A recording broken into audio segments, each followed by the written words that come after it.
Hi, this is Casey Jones with Foundation Testing and Consulting. In this video, I will provide an overview of how we implemented the results of our case study for improving prediction of pile penetration depths for pile-supported bridge projects. And we were able to apply this on a new project that is currently under construction. The project that I'm referring to is the Amidon Avenue Bridge Replacement Project for the city of Wichita, Kansas. King Construction is the prime contractor. A few months ago, I suggested to King Construction's president and CEO, Jordan Toogood, that we might be able to assist him with better selection of required pile lengths on the job prior to placing the piling order that could result in significant cost savings. We completed the study, recommended significantly reduced pile order lengths, and on November 10th, 2022, just did our first PDA test on the project to see how well the actual driven pile depths matched our predicted pile depths. In this video, I'll show you some of the footage that we captured during this pile testing, and I'll provide a detailed summary of the test results. First, I need to provide a little background information on a common problem associated with pile-supported bridge projects, and that is the difference in actual versus planned pile length on these jobs. Over the past 15 years, FTC has provided construction phase pile testing services at hundreds of bridge projects throughout Missouri and Kansas. So we've seen the direct impacts to project cost and schedule to both contractors and project owners when more pile must be purchased during the course of the project, when longer pile than anticipated are required. It can also be both costly and wasteful if the required pile lengths that are delivered to the job end up being much greater than required due to shallower than anticipated pile driving depths. I believe that the difficulty associated with traditional design methods for predicting pile length requirements, particularly where a pile will penetrate a weathered shale bedrock profile, is inherently challenging. These designs for pile-supported bridge projects typically rely on using one or more widely spaced borings across the bridge site that often do not reflect the variability of weathering of the shale between boring locations. Another challenge is associated with the logging of the soil and rock materials, where the difference between, say, a hard clay or a soft shale can sometimes be hard to distinguish. This challenge is compounded by not only variations in visual classification of materials, but also influenced by variations in drilling experience and methods among drillers. Finally, the designer must take this inherently limited summary of subsurface information and determine the likely depth and developed axial capacities for a given pile section. Another issue is that many bridge foundation designers don't have the added benefit of having construction phase experience in observing or testing installation of piling during construction that, say, an experienced bridge contractor or specialty testing firm might have that could better inform their pile design decisions. Considering all of these issues, it occurred to me that perhaps seismic refraction data could be used as a supplementary investigation method on such project. To see if this would be a viable approach, we thought we would investigate whether a more empirical methodology could be employed in this fashion. This methodology could potentially correlate a given range of compression wave velocities for the subsurface profile to corresponding pile penetration depths for typical pile sections and capacities driven throughout the region. We performed such a study earlier this year by collecting seismic refraction survey data at several completed bridge projects in Kansas, where we had previously performed construction phase pile testing. As a result, we discovered that we could relate soil boring data, compression wave velocity data, and PDA test results during pile installation to develop a methodology to better predict actual pile depths to be applied during the design or construction of future pile-supported bridge projects. As I mentioned earlier, we were given the opportunity to apply such methods to Amidon Bridge Replacement Project just a few weeks after FTC completed our initial case studies. When Jordan took me up on my suggestion and retained FTC to perform our piling study and seismic refraction survey, to my knowledge, it's the first instance of such an application for a pile-supported bridge project on a pre-construction basis. So I want to thank Jordan for his support and for being the first to implement this approach on a pile-supported project. I'll first provide an overview of how we set about establishing correlations between driven piles subject to PDA testing, soil boring data, and seismic refraction survey data at various bridge sites throughout the state of Kansas. I will then show video and results of our PDA testing that we performed for the first pile installed at Amidon Avenue project to show how the actual penetration depths compared to our predictions based on our studies.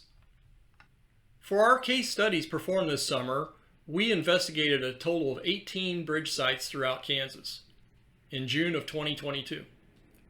Gretchen Schmouter, who's the Director of Marketing and Promotions at Geometrics, and Mike Ortega, who's the rental manager at Geometrics, generously loaned us a geometric geode seismograph system to support our study back in June. Gretchen was an enthusiastic supporter of our idea for doing this study when my son and I met her at the DFI conference in early June of this year. The question we were examining is whether we could develop correlations between previously documented pile penetration depths and a given range of compression wave velocities for the subsurface profile as determined by performing seismic refraction surveys at the bridge site. A particular problem that occurs throughout the state of Kansas and in other regions is the challenge associated with determining how far a driven pile will penetrate a weathered shale bedrock profile in order to develop the required axial pile capacity. The Wellington Shale formation, which is prevalent throughout south central Kansas, can be particularly problematic where large variations between predicted and actual pile depths can occur and often do. These variations during construction can cause significant cost and schedule impacts that occur if excess piling has to be wasted if installed pile depths are much shallower than expected. Alternatively, if piling must be installed deeper than planned depths, there are often schedule delays for the order and delivery of additional piling. Currently, the orders for more pile often occur with significant price escalation due to inflation and supply chain impacts. As a result of our seismic refraction surveys at these multiple bridge locations in Kansas, we started seeing consistent correlations between compression wave velocities and ultimate pile penetration depths that occurred during bridge construction, particularly in weathered shale profiles. I have provided a link in the description for this video to a video that shows more of the background of our seismic refraction data collection process for these pile prediction case studies. Now here's some graphics that we generated in comparing the seismic refraction surveys and PDA test results at some of our sites that we had weathered shale profiles similar to that of the Amidon Bridge site. This particular site is located in Kingman County, Kansas, and is also a bridge that was constructed by King Construction. The soil profile consists of clays and sands over shale bedrock. The soil borings indicated top of shale at an approximate elevation of 1,350 feet at abutment 1 and 1,349 feet at Pier 2. The PDA for that bridge showed probable top of shale elevation at 1,353 feet at abutment 1 and elevation 1,350 feet at Pier 2. Here's a view of the PDA test results for abutment 1 on the left plot and Pier 2 on the right plot. Both piles developed required pile capacity at a tip elevation near 1,347 feet, which was 3 to 6 feet into the weathered shale contact. The compression wave velocities near the pile tip elevations at end of initial drive were approximately 6,800 to 7,200 feet per second. The top of the weathered shale contact, per the PDA test, corresponded to an approximate compression wave velocity of 6,300 feet per second, as you can see in this plot. The horizontal lines represent the top and bottom of the shale contact within the depth of pile penetration. We repeated this correlation process for multiple bridge sites. On this basis, we thought that by performing design phase, or at the very least pre-construction phase seismic refraction surveys at bridge projects, that much better predictions of pile penetration depths and required planned pile lengths could be obtained. This is where the Amidon Avenue Bridge project presented such a great opportunity. The design for the piles for this bridge were based on using HP 12x53 pile, which is a typical pile size used throughout the state of Kansas, and was also the prevalent pile size that was used in our previous PDA seismic refraction case studies earlier in the year. The Amidon site also, like the Kingman and some other sites that we investigated, consists of alluvial sands and clays over a weathered shale bedrock contact. For the Amidon Avenue Bridge project, the plan called for a total of 236 piles with a total quantity of 11,152 lineal feet, which works out to an average pile length of 47.25 feet. The bridge is to be fully pile supported with 2 abutments and 4 piers. When I first saw the plans for this project, my initial impression was that the planned pile lengths were probably too long, which appeared to be the result of an overestimation of how far the pile would penetrate into the Wellington Shale bedrock in order to develop the required axial pile capacity. You can see from this figure that the anticipated pile tip elevations that were listed in the plans range from approximately 1,239 to 1,251 feet, with apparent pile penetration depths into the shale bedrock ranging from 6 to 26 feet according to the plans. I also found out that apparently the city of Wichita does not pay for pile cutoffs, such that the contractor would be responsible for bearing the cost for furnishing the required amount of piling even if it cannot be installed to the planned depths that were anticipated.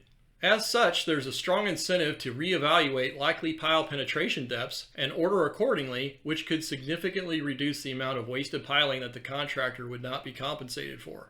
Once Jordan authorized our pile length evaluation for the Amidon project, we started reviewing our database of historical PDA test results collected from past FTC projects. We found 2 nearby bridge sites where we had performed PDA testing back in 2009 for the Kansas DOT as part of our on-call testing contract. The bridges were located on East Kellogg Drive in Wichita and were at Hydraulic Avenue and South Grove Street on either side of I-35, about 3.5 miles from the Amidon Bridge project site. Based upon these PDA test results, we found that the pile penetrated 6 to 10 feet into the Wellington Shale in order to develop the required axial pile capacity. We next planned the location of our seismic refraction lines at the Amidon site. We collected refraction data along abutment 2, and the other line was between abutment 1 and Pier 1 along the bike path. Here are some photos of 2 of my boys working with me to collect the refraction data. Here's a little video segment as well. Next, I will let my son Ronan, who did the data reduction and analysis, walk you through the seismic refraction data that we collected for the Amidon site. Hello, this is Ronan with FTC. I've been the one to analyze the seismic refraction data for the sites that were used in our case study, as well as plan out the data acquisition process. So I want to discuss with you the data that we had collected for the Amidon site. The first plot is for the line along the bike path between abutment 1 and Pier 1. We had predicted a probable pile tip elevation of 1,250 feet. Again, with the shale having a compression wave velocity of 6,500 to 6,800 feet per second. The nearest soil boring was approximately 90 feet away from the location of the survey and indicated a top of shale contact at an elevation of 1,257 feet. The pile plan tip elevation at Pier 1 was 1,235.5 feet, which is 14.5 feet lower than what we anticipated based upon our study. For the refraction along abutment 2, we had predicted a probable pile tip elevation of 1,252 feet, with the shale having a compression wave velocity of 6,500 feet per second to 6,800 feet per second, which is close to the plan tip elevation of 1,250.8 feet. The nearest soil boring was approximately 60 feet away from the location of the survey and indicated top of shale contact at an elevation of approximately 1,257 feet. As a result of our studies, we produced the following summary table that we sent to King Construction, where we anticipated that required pile lengths would be close to plan length at the abutments, but that anticipated pile lengths would be much less at each of the 4 bridge piers, ranging from 11 to 14.5 feet less than plan length for each pier pile. In fact, we did not believe that it would even be possible to drive the pile to the plan tip elevations without greatly exceeding required pile capacity and allowable pile driving stresses. Given that this was the first time that such a study has been used in an effort to better predict required pile lengths on a pre-construction basis, we recommended that King Construction add 5 feet to the pile length corresponding to where we believe the pile would reach required capacity, which is 268 kips for all the piling on this project at both the abutments and piers. So Jordan followed our recommendations and placed his order, which resulted in material cost savings of over $60,000 by reducing the total pile order length by 1,400 lineal feet if our study results and recommendations are accurate. This would represent a significant return over the fee for our services in performing the pile prediction study. So now for the really interesting part.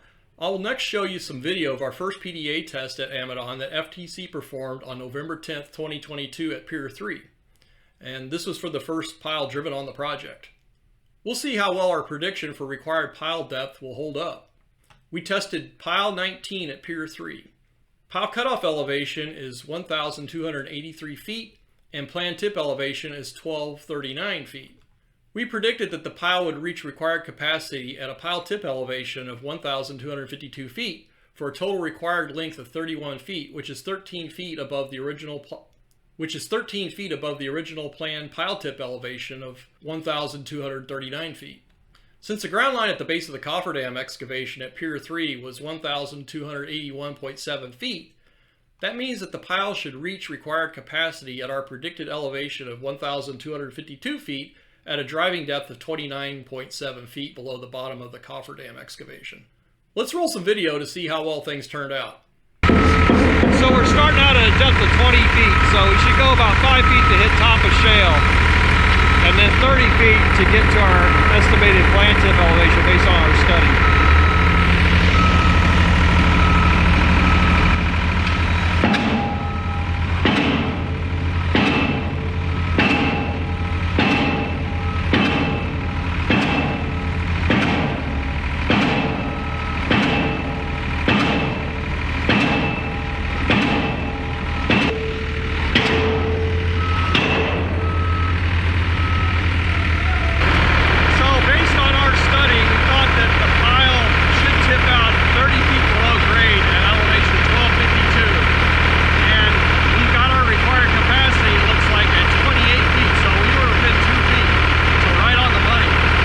So there's quite a bit of background noise in the video from the dewatering pump, but what I was saying is that the pile reached required capacity at a depth of 28 feet below grade, corresponding to a pile tip elevation of 1,253.7 feet, which is only 1.7 feet above our predicted depth based on our predicted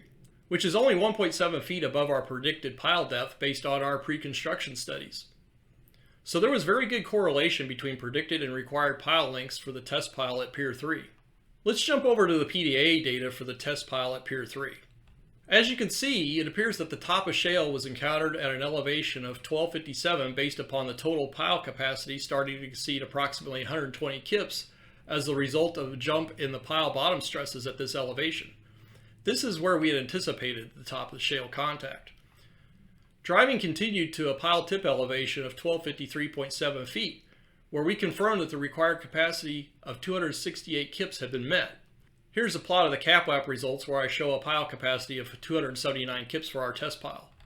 As PDA testing will be performed at each of the remaining substructures at the project in the coming weeks, I will be providing video updates on how the pile depth predictions hold up through the course of the Amidon project. So if any of you watching have questions about how we might be able to assist you in providing better pile length predictions during the design phase or pre-construction phase for your pile supported bridge project, please refer to my contact information in the description for this video. Thanks very much.